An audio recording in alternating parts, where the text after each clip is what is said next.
Welcome to Radhika's kitchen. இன்றைக்கி ரொம்ப different ஸ்டைலில் கொலா புட்டு எப்படி செய்யுதுன்னு பார்க்கலாம் வாங்க. அதுக்கு தேவையான பொருட்கள்: முறுக்கு பிழியிறது, சர்க்கரை அரைச்சி எடுத்துகிட்டு வந்திருக்க தூள் பண்ணி வச்சுருக்க சர்க்கரை, ஏலக்காய் தூள், மீடியம் சைஸ் தேங்காய் ஒன்று துருவி வச்சுருக்கிறது, உப்பு, ராகி மாவு. இது ரெடிமேடாக உங்களுக்கு கடைகளில் கிடைக்கும்.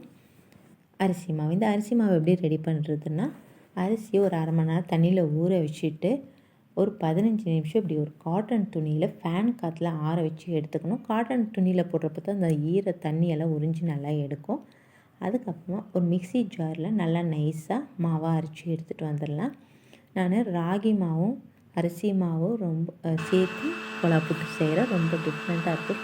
டேஸ்ட்டும் ஒரு மாதிரி நல்லாயிருக்கும். இதை இப்போ ஜெலிச்சு எடுத்துக்கலாம். இதே மாதிரி எல்லா அரிசியையும் நம்ம அரைச்சி எடுத்துகிட்டு வந்துடலாம். இந்த மாவு எப்படி கரெக்டாக இருக்கான்னு கண்டுபிடிக்கிறதுனா, ஜெலிச்சு பேருக்கு நீங்கள் கையில் தொட்டு பார்த்திங்கன்னா ஒரு ஈரப்பதத்தோடு இருக்கும் பாருங்கள். இந்த மாதிரி அது கரெக்டான பதம். இப்போ ஒரு இட்லி பாத்திரத்தில் தண்ணி ஊற்றிட்டு அடுப்பை ஃபுல் ஃப்ளேமில் தான் வச்சுக்கணும். இது மேலே இட்லி தட்டை வச்சிடலாம். அது மேலே தட்டில் துணியை போட்டுட்டு அரிசி மாவில் நான் கொஞ்சம் தண்ணி தெளித்து உப்பு தண்ணி தெளித்து கலக்கி ரெடி பண்ணி எடுத்து வச்சுருக்கேன். அதே மாதிரி ராகி மாவுலேயும் உப்பு தண்ணி தெளித்து கலக்கி ரெடி பண்ணி எடுத்து வச்சுருக்கிறது. ரெண்டு இப்படி ஒன்றா போட்டுட்டு ஒரு 15 நிமிஷம் விட்டுட்டு அடுப்பை ஆஃப் பண்ணிடலாம். இதை ஒரு பாத்திரத்துக்கு மாற்றிக்கலாம்.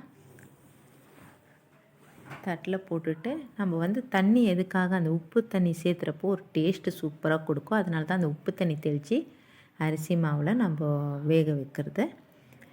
சர்க்கரை, தேங்காய் துருவல், ஏலக்காய் தூள் போட்டுட்டு நல்லா அந்த கட்டி எல்லாம் இருக்கு இல்லைங்களா, அதெல்லாம் நல்லா பிரிஞ்சு தனியாக தட்டில் ரெடி பண்ணி எடுத்து வச்சாச்சு. இப்போ அதே மாதிரி ராகி மாவையும் சர்க்கரை, ஏலக்காய் தூள், தேங்காய் துருவலை போட்டுட்டு நல்லா கலந்துட்டு இது ரெடி பண்ணி எடுத்து வச்சுக்கலாம். நான் ஒரு 5-6 ஸ்பூன் சர்க்கரை சேர்த்துருக்கேன். உங்களுக்கு இனிப்பு இன்னும் கொஞ்சம் வேணும்னா கூட சேர்த்துக்கோங்க. இந்த மாதிரி முறுக்கு பிழியறதுல கொஞ்சம் அரிசி மாவு, கொஞ்சம் ராகி மாவு, கொஞ்சம் தேங்காய் துருவல், மேலேயும் அதே மாதிரி ராகி மாவு போட்டு ஒரு அழுத்தம் கொடுத்து இப்படி அழுத்தி விட்டுட்டு அது மேலே அரிசி மாவு,